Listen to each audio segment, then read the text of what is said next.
Hello, you're watching Bearwood Westyard, and in today's video it's the first instalment of project 23, how I went about making the baseboards. Now, just a small disclaimer that I made these all off camera, however I will still be going over how I went about assembling them in terms of where my hole positions were, how I made the frames, what materials I used, etc., and how I went about getting them cut. As per the video title, I did not need a saw for this as I got it all cut where I bought the material from. So without further ado, let's get on to the planning stage of what materials do I need and what baseboard size am I going to make.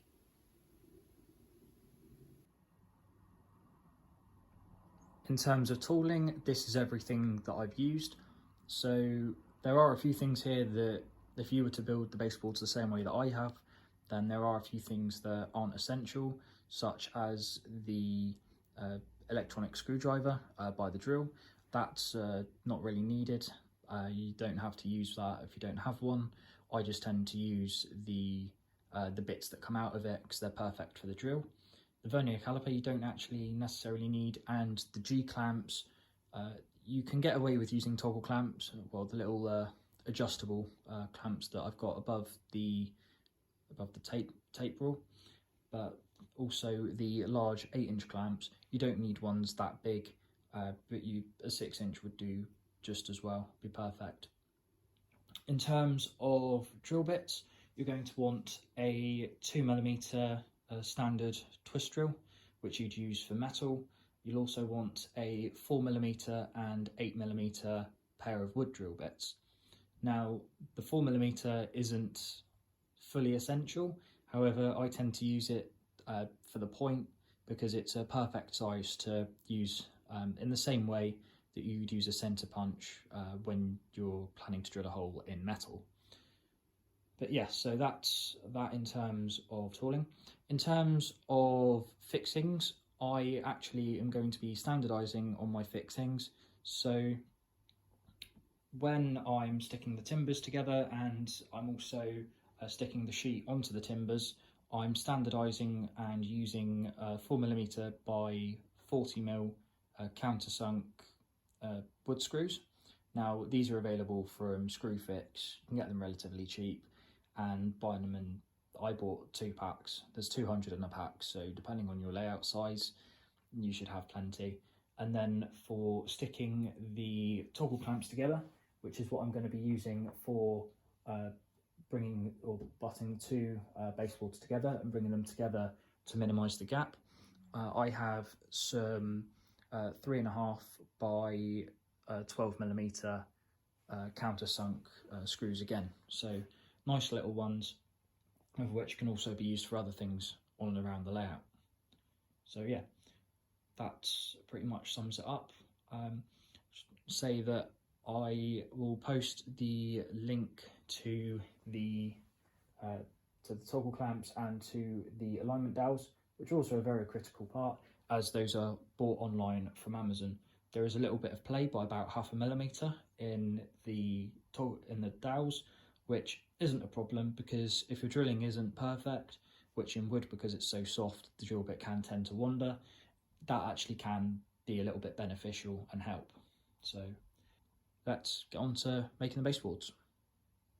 Now, before we can get on to some really fun woodwork, we need to figure out what baseboard size we're going to be making and draft up a bill of materials so that we make it correctly. Now, in front of you on the sheet, as I have prepared earlier, is a 4 by 2 foot section as used as standard across most exhibition model railways. Now, for this, you're going to need 2 different types of materials. So you're going to need some form of sheet material for the baseboard itself and some form of material for the bracing. On Bearwood Westyard Mark 1, now this is a good example actually as to the different types of scenarios that you're in will actually dictate the type of materials that you want to use. So if you're having a layout that is set up permanently, it's not coming out or anything, but my old layout, Bearwood Westyard Mark 1, that was made from 12mm plywood in terms of the baseboard tops and also the bracing timbers. Now, I built that in a similar style to Everard Junction, who also made his from 12mm ply. So it's extremely strong, robust, but with that, there is a lot of weight to it. I wouldn't want to carry those baseboards around to an exhibition. However, on this layout, as you can see in front of you, I've decided to opt for some 2x1 batten for the bracing timbers, as this is incredibly light. 2x1 pine is used by a lot of exhibition layouts just to keep the weight down, and it doesn't sacrifice the strength with that weight loss either. Now, for the baseboard tops, I'm slimming the 12mm down to 9mm, again, just to keep the weight down, but it also doesn't impact any of the strength capabilities. But it is important when building baseboards to always have them braced, because over time the baseboards will try to warp, and the bracing timber is the only thing that will stop them from warping. No matter how much you try and seal or paint the baseboard tops, it will still try to draw in some form of moisture. That said, once you know what material that you want to use, I've got it written on the sheet as to what I'm going to be using. You can then figure out the sizes of the baseboard and timber that you want to use.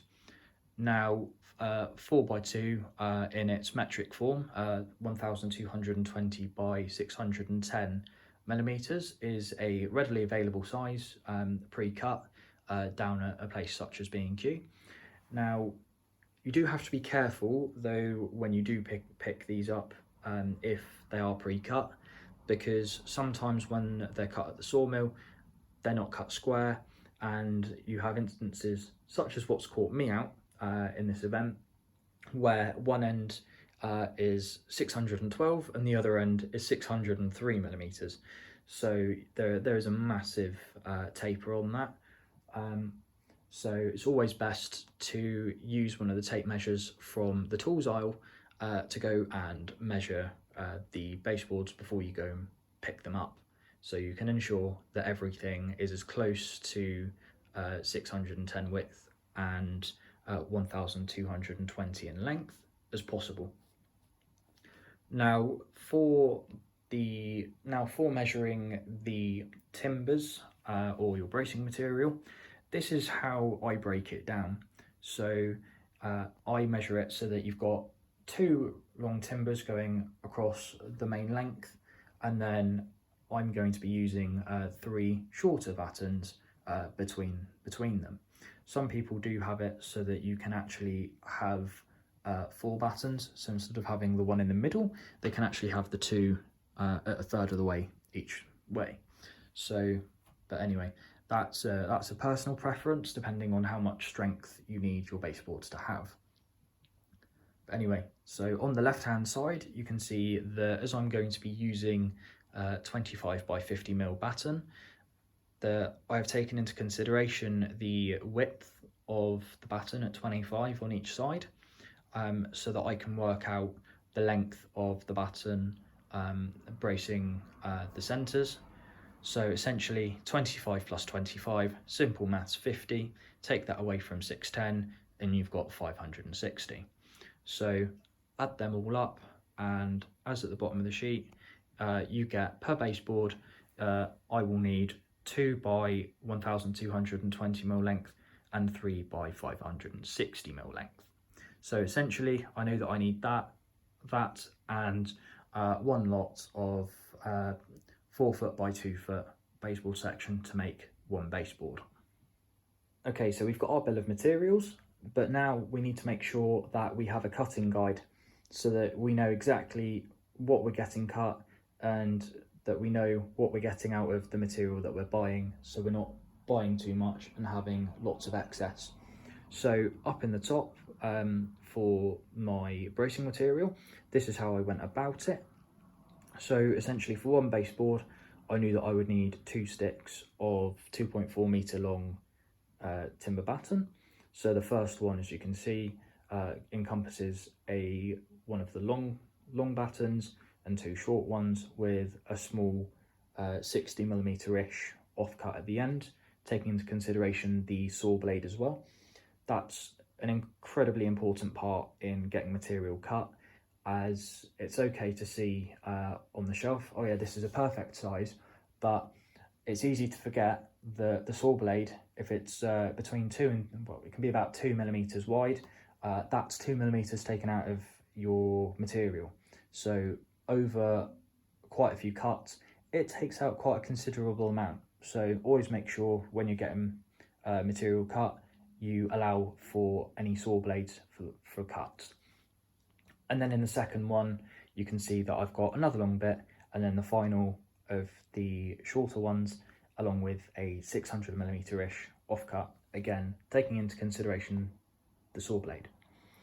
So yeah, so you can see that's all that. So I need 2 sticks to make 1 baseboard. That's at 2,400mm in length. And yeah, so that's what you need for 1 baseboard.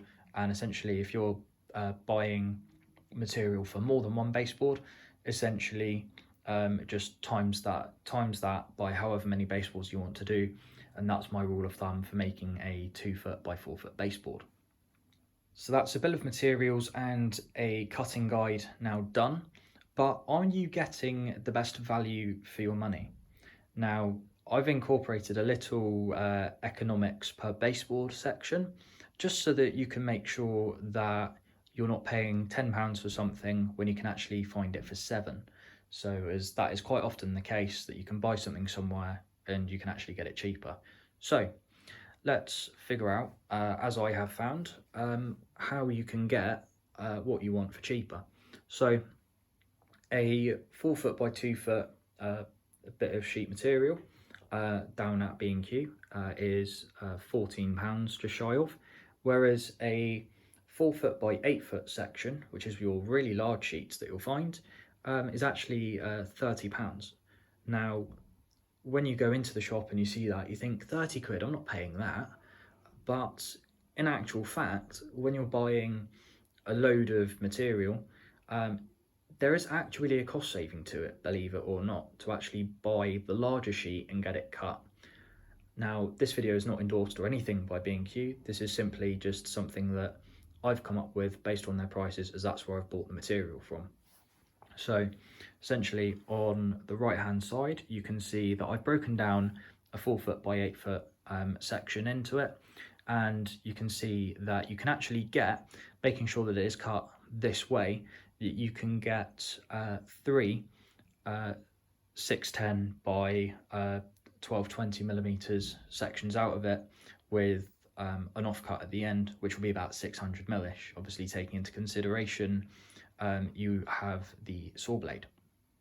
So, but that's perfect anyway, because you can also ask that for that to be cut into smaller sections too, depending on if you've got other home DIY projects, or if you are planning on having a raised track bed like I am, you can actually get it cut thinner and reuse that material to save you buying more material in future. Now, this is where it all comes in. So per baseboard, so if you times, so if you divide the £30 by 3, so because that's your, that's essentially the full size baseboards that you're getting out of it, it works out about £10 per board. Now, take that away from the standard on the shelf price of the 1,220 by 610. You're actually paying £4, give or take, more for the smaller sheet than you would be to literally get the larger sheet cut into the smaller sheets. It's crazy. And the thing with B&Q as well is that per sheet they offer, I think it's 5 free cuts, so you literally don't even get charged for it, and it's 50p a cut after that, if I can remember correctly. I've been down there too many times. So yeah, essentially you're making, for every 3 baseboards that that get cut and produced, you're actually making £11.91 in savings, so from what you could have paid. So that's just a little economics tip on that. Now, for my bracing timbers, Now these are £5.49 a stick, but they actually come as a 4-pack, which are £21.88, which is exactly 5.49 times 4. So essentially you can take a 4-pack, cut it up. You can literally go to the timber saw and just say you just want 2 of them, and they're more than happy, because at the end of the day you're buying their material. They're not going to say, oh, you can only have it as 4 sticks. But yeah, so that's just a little bit of a helping hand there to some modelers that are definitely on a budget, given the financial situations of the world at the minute. As not everyone has a lot of money to spend, I just try and save mine up for projects like this. So but yeah, every little helps, as I like to say. So yeah, now that's done, we can go and get our materials. But just a word of warning, make sure that if you do buy a 4 foot by 8 foot section, that it is cut in that way, just because otherwise what's going to end up happening is you're going to have something that is about 1,218 mil because of the saw blade, by something that's actually about 609 or thereabouts. But if you're not too fussy, then that's fine. You can actually get 4 out of it, but that's the way that I would look at it, that way. But anyway, let's get on to after we've gone down, had our material cut, and when it's been brought back for assembly. So I've had to build the baseboards off camera, but I'm going to go through it as if the baseboard needed making up now. So in terms of tools for this section, you're going to need an engineer's square. Woodworking square would be perfect anyway. Some 4 by 40 mil wood screws. You can use 3.5 by 40s or anything like that. If I'm just standardizing, so the way I went about it was I used 4 by 40s, my Makita battery drill, a 2mm standard twist drill, a posi drive insert, which is from my power screwdriver on the right, but that is not essential. You don't necessarily need that. That can actually go out of shot because it's just an optional. It'll make your life a bit easier if you don't want to have to screw it in, but what I normally do is just rob the bit out of it and put it into the drill, and I just change the settings on it. Now the long straight edge in the background, behind the drill, you don't necessarily need to have one, but it helps if you do. Now mine's Silverline, it's 3 foot long thereabouts, and it's got some spirit level bubbles on it, so yeah, it's just general purpose really. It makes life a little bit easier when marking out, that's all, when you're joining up the dots. And then out of shot also, the 2 little quick release clamps, those are incredibly handy for this, as you'll need to hold the batten up to the sheet material, but also not need both hands when it comes to having to make any adjustments. So the first stage to making the baseboards, now that we have all the materials that we need, is marking out. So without marking out, you can't drill anything accurately and it's going to look a mess. So the first things that we're going to need is a tape measure, a steel rule, and a pencil of some sort. So that's any kind of pencil. I prefer to use a mechanical pencil personally, so then it saves me having to sharpen anything. But yes, so because my bracing material is 25 by 50 mil batten, my width of the material is going to be 25 mil, so it's going to come out to about here. So what I want to do is I then get my tape measure out, I set it so that half of 25 is about 12.5, and I essentially mark 12.5. There, I do that again up the line, and then you get your steel rule or any kind of straight edge actually. It will all work the same, providing that the edge is straight, and then literally just mark it all the way down, because then you know that it's going to be the line is going to be there and it's going to be the same continuously. Essentially, I do that all the way around just to make it a little bit easier to explain, and also to save you a lot of time and effort in figuring out where your hole positions are going to be. This is the drawing that I drafted to sort all that out. So essentially you can see that I've gone and done it all to absolute tolerancing. So I've got my datum in the bottom left corner, and I've done everything, dimensioned it off of that one corner.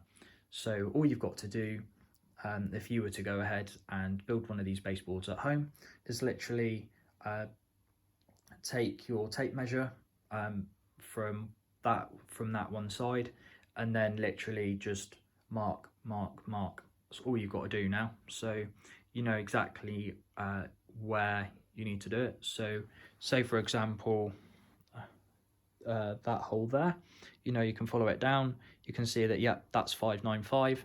So, and then because it's on that line there, that trajectory, you can see it's actually 12.5. So you can literally go 12.5 up and then 595 along, bang, you're done. It's as simple as that. And absolute, by doing it in absolute, it saves having cumulative error. So rather than going, oh yeah, you've just marked 305, you want to go to 595, by instead of adding another 290 mil on, which you can quite easily do, but that doesn't necessarily mean the end of the rule is going to be right on it. So you may end up having it as actually 291 or 292, and then eventually by the time you get over to here, that mark there is actually going to be like over here somewhere. So it's not going to be any good, as it will end up interfering with the screws that are coming from the side to go into the batten here, to join the two together, and it can cause all sorts of problems. So hopefully that makes it easier for you. And yeah, so if you've got one of these to build, feel free to take a screenshot. I've done all the hard work for you.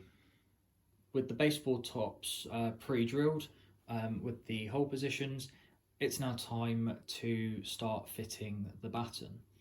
Now I use the adjustable grips just so that I can move the battens around and just position them up and butt them up nicely to the edges, just so that they're not over the edges and they're not too far in. Now the way that I go about actually fitting them is I'll do the long ones first, so that I get them nice up against the ends and the sides. I'll then screw those in, do those ones first, then I will do the two ends and leave the middle one till last.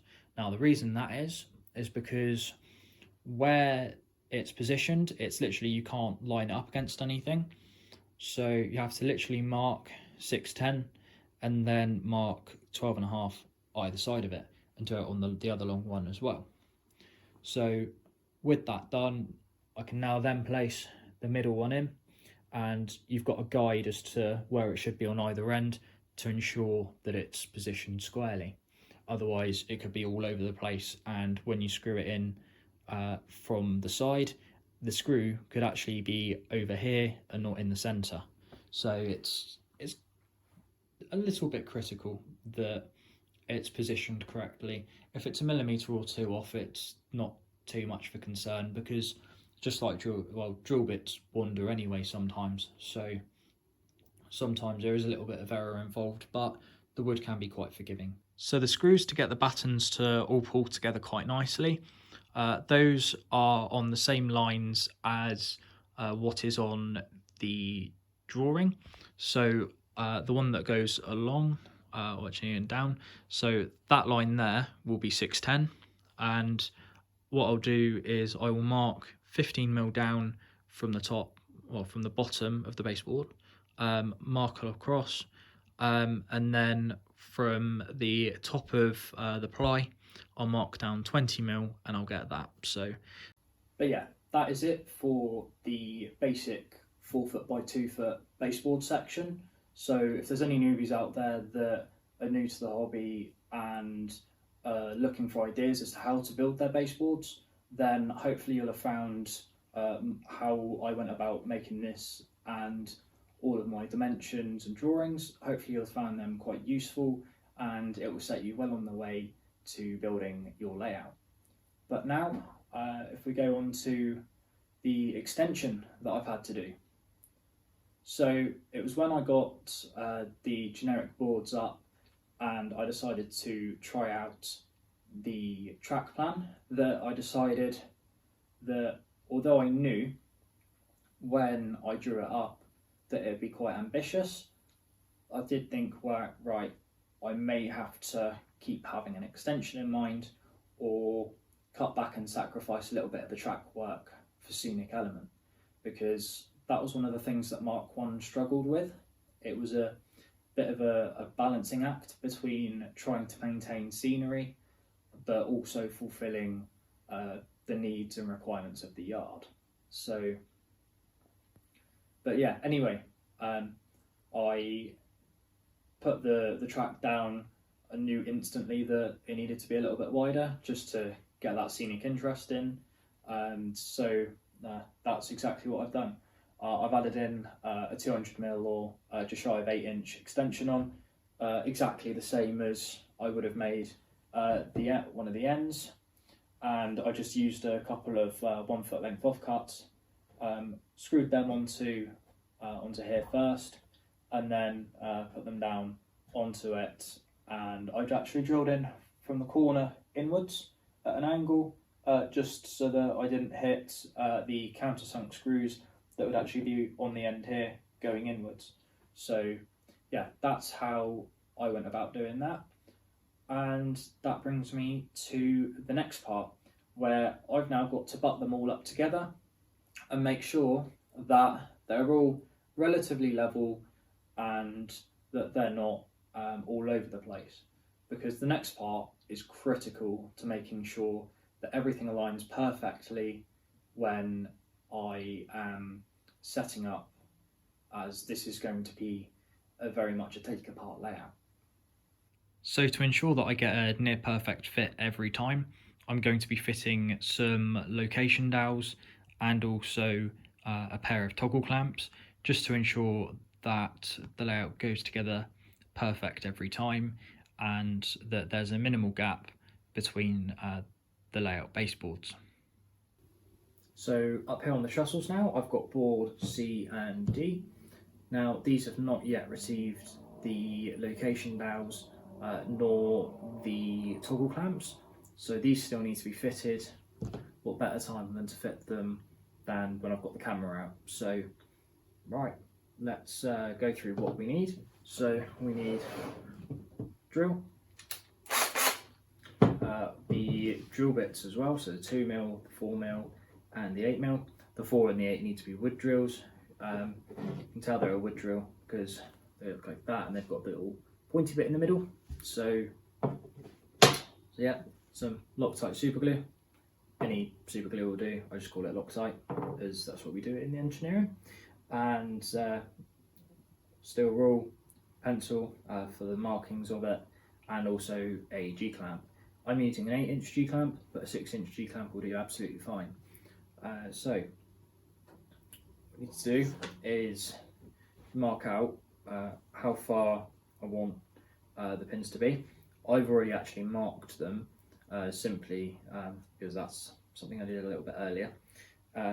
But either way, the way I go about it is I set the distance that I want with the steel rule, and then I bring it from there across and onto the next board, and that's so literally it's perfectly lined up. And then yeah, all I need to do now is the verticals. So I've attached the G-clamp on just to secure it down. That's the first thing I do before I even think about going anywhere near the vertical. So now that G-clamp's on, engineer square up against it. Whoops. And then nice and straight line like that. Now I do that on that side, and I also do it on all the lines. Then what I do is I go and get the rule, and I normally go somewhere about halfway.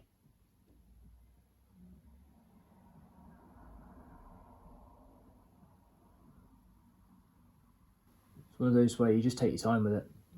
There's no rush in it, because otherwise you get the position wrong.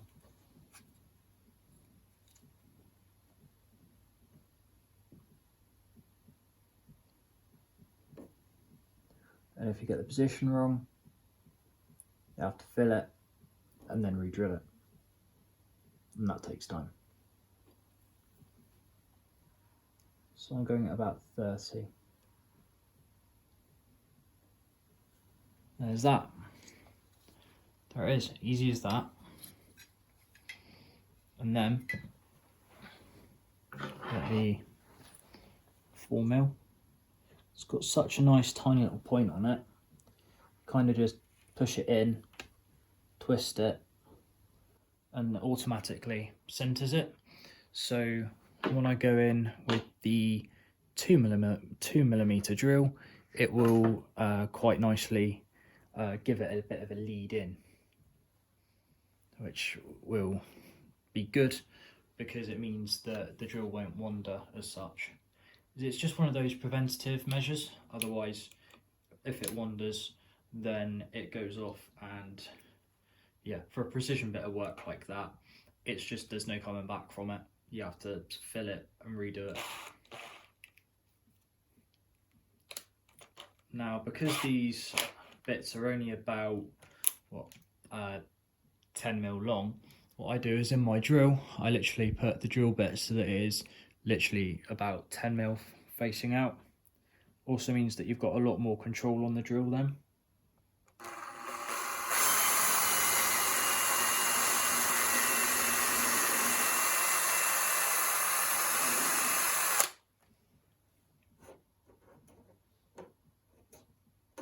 Yeah, right where I want it to be.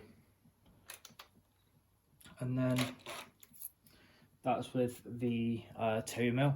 So that essentially just pilot drills it, ready for the bigger bit, because the you can see that the point on the 8mm is quite large. So that 2mm will essentially do exactly what the bit on the 4 did, just to give it a bit of a lead. So again, making sure that I don't need to go actually too deep on this one. It's one of them where you just have to kind of make sure that it's good.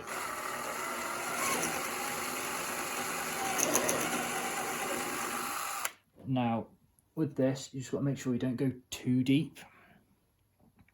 Otherwise, if you drill through the other side, you've got a big gaping hole.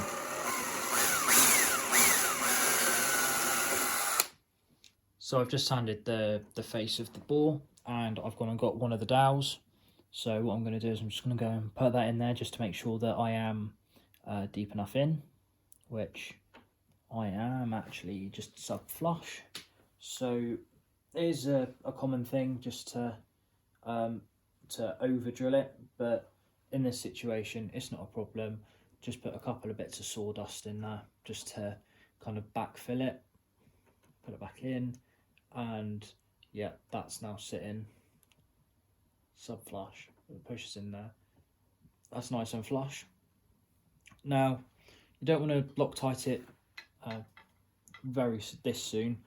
You want to wait a little while first, and as long as you've got the lines showing up and down and on the side to side as well, you can get the tip of the pin dead center, which is exactly where you will want it to be. The reason I say don't Loctite it is because you want to drill all the holes on this board and the other one, and essentially you want to do a non-Loctited test fit first, because then you'll be able to see before you glue it in for good as to whether it all lines up perfectly or not. Because if you butt it up together and you find that it's completely out, or it's out by too much and it's not lining up properly, and you've Loctited it in, then you're going to have a real trouble getting it out, and you may have to actually replace the sections of wood that you've drilled into, because it's not coming out. And because the wood around it is a lot softer, you'll break the wood before you actually get the dowel out. So just a word of warning to loose fit it. Essentially, check twice, fit once. Now in terms of tooling to put these toggle clamps up, literally this is probably the most simple of them all. You're just going to need a steel rule and a pencil, and literally whatever screwdriver your screws are. Now my fixing that I'm using today is a 3.5 by 12mm countersunk posi screw. Now it's important that it's countersunk because on the toggle clamps themselves, they have the mounts are countersunk, and there's also not enough room for panhead screws. So you can use panhead, but it just won't tighten properly and it won't be secured as best it can. Now for marking them out, it's incredibly simple. When I marked it out, I marked the line, so if I zoom in, I marked this line here as 30mm. Yeah, I marked it as about 30mm from here and there, and I've also done the same for this line here. That's 30mm as well.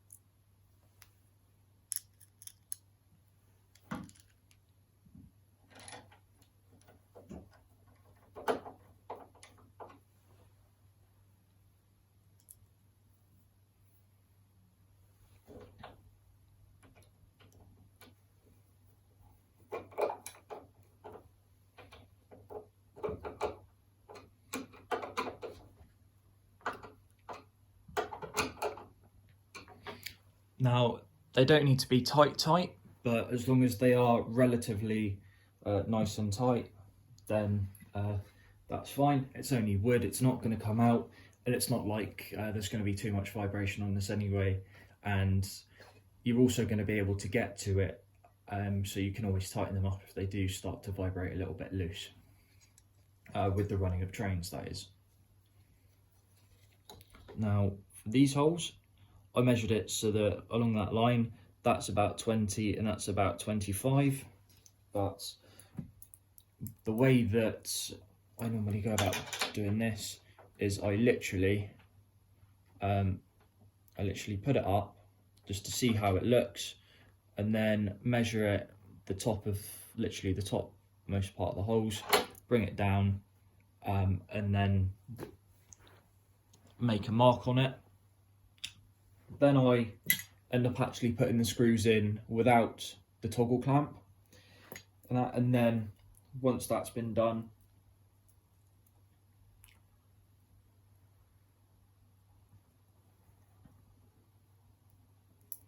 I then end up putting the other clamps in. Oops.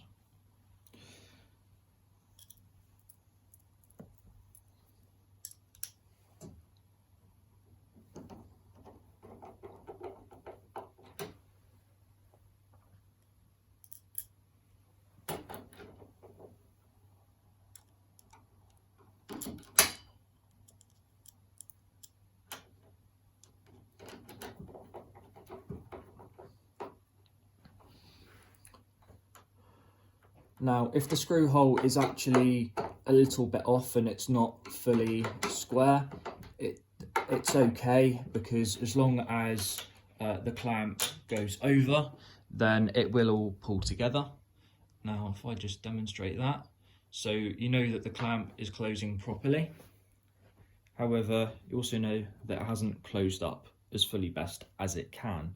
Now, that is where the adjustment is incredibly handy. So on these, all I have to do is turn it and then just check. How's that? Yep, that's brought it closer together, but it's not gone tight. So another couple of turns. That's a bit better. It's essentially just figuring out the best. That's too tight, so loosen that off by a turn. And there we go. That is literally, you can see how that's now joined at the top. There's like next to no gap there whatsoever, but it's not to the point where it's trying to deform the material because it's so tight. And as long as there's at least one point of contact, even if it's up here, down there, or if it's the whole thing, then yeah, the toggle clamp will work fine.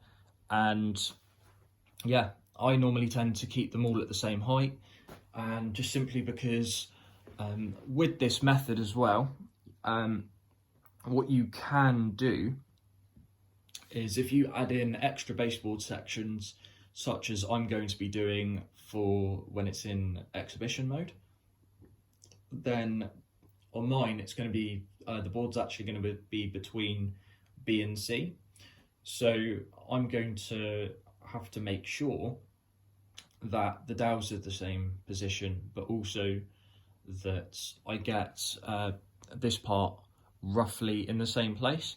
Now that's where the adjustment comes in super handy, because it means that I don't have to necessarily worry about getting it bang on or to the exact same to within a couple of millimeters, just simply because I can adjust it. And yeah, it's not like you can adjust it once and never again. So that's the benefit of toggle clamps, and also means that the layout, when you move it around or try and lift it, it stays together. So that means that it's more secure when you're set up, especially when I'm set up loosely just on the sawhorses, means I don't have to clamp it down. So because it pulls itself together, and you're going to have a real hard time trying to knock it over or anything if you've got a whole layout to try and push. So with the toggle clamps fitted, we can go ahead and do our baseboard test fit. Now, none of the dowels are Loctited in yet, no, because we want to make sure that everything goes together smoothly and mostly level before we actually glue anything in case we need to make some adjustments. So I've got toggle clamps on both sides.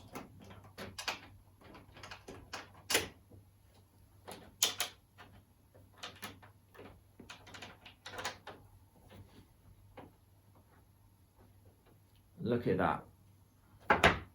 Perfect. So you can see how that literally just pulls in together, so we know, well, there is a raised bit, however, that is not too much of an issue because I can always sand that down. And yeah, that corner's level, that corner's a bit under, it's a bit level. It's not great, I will admit, that is not great. But then again, that baseboard D is a bit iffy over here, so yeah. Yeah, I may actually have to rework that just to see how that goes. But anyway, that is essentially the main principle of the baseboard dowels, because now you can move it up and down, and yeah, it's solid. So when the whole layout is together and it's all set up, it's going to be quite difficult to take apart. So, but yeah, it's nice, sturdy, secure. It's not falling off of the sawhorses anytime soon. So yeah, that's the benefit of the toggle clamps and the dowels. It's going to go together perfect every time when I now set the layout up, which is great. Now the last part is to Loctite the dowels in, as we know that the dowels are absolutely fine. So, and I've now double checked them. So the way that I go about doing it is I literally, when it wants to come out, I literally squirt a load in. It doesn't really matter how much you use.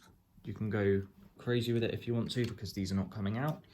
However, because those are drilled 8mm diameter and these are actually 8mm diameter, it's a size fit with possibly a bit of clearance. Yeah, then you just want to make sure that that point is literally dead in the center of all those lines. Now you have to do it by eye, so I normally do it, make sure it's in line with the vertical first, then the horizontal. But yeah, And that is literally how I do that. That is now Loctited in. Give it about 2 to 3 minutes to fully kind of cure. And yeah, that is now one of those dowels now in. And so you literally just repeat that across the rest of the baseboards. And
So there we have it. That is how I went about making my baseboards.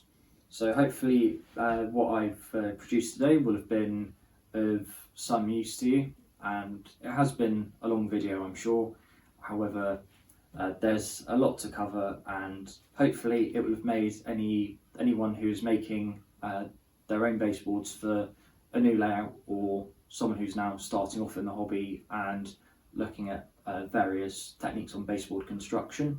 Hopefully this will have been of some use to you, and also saved you some time in terms of the various hole positions and going about actually making the frames, etc.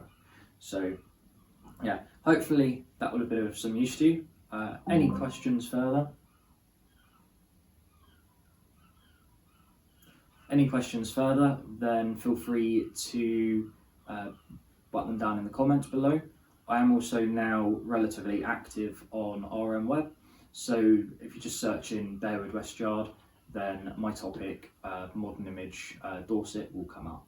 So yeah, that's all from me today. Feel free to subscribe to the channel if you're not already and you want to follow the progress of Bearwood West Yard. I guarantee you're not going to want to miss it.